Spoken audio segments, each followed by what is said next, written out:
All right, this is actually a really good question. Okay. All right, see, I'll show y'all. All right, mine, okay, it's done, it's hydraulics. See how it bends with the knee normal. But like you've seen in that video how where my leg's kind of going out like that, there's two reasons for that. Okay, number one is because I'm still learning how to walk with it. And then the number two reason is, see, the way it works is there's fluid in your stump, right?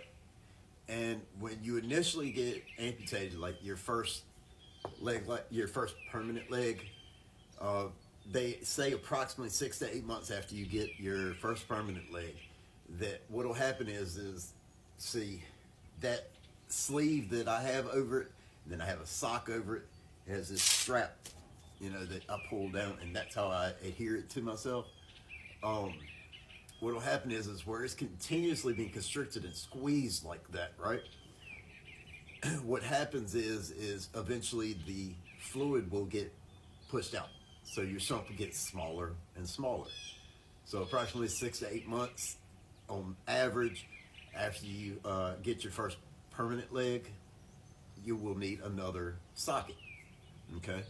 And then the new socket will be like that's the size your stump will that's your permanent size for your stump for a good period of time after that. It's supposed to be 2 to 4 years that the next one will last, and that's because it will wear out after that long, not because your stump will get smaller again. So what happens is I've actually got an appointment Tuesday, this coming up Tuesday, with my amputee doctor.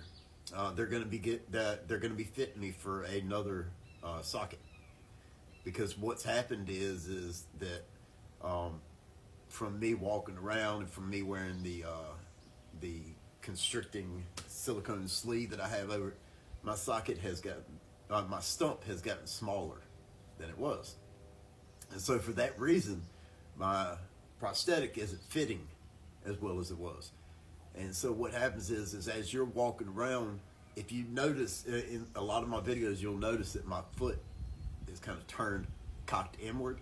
And that the reason for that is because what happens is this thing right here is able to turn side to side like that.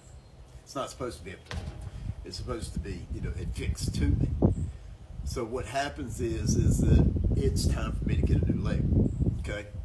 This is actually my second style leg I've already had. My very first one that I had was, it was actually a spring that it was driven by. This one right here is hydraulics, like I said.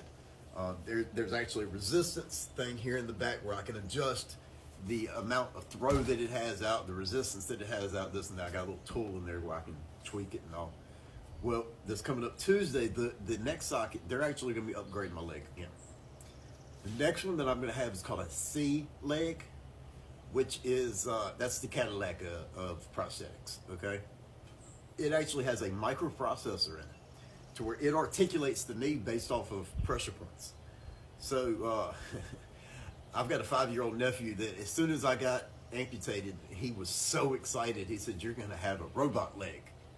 Well, y'all, I'm actually going to have my robot leg. This thing right here, if any of you amputees out there, y'all will know what I'm talking about.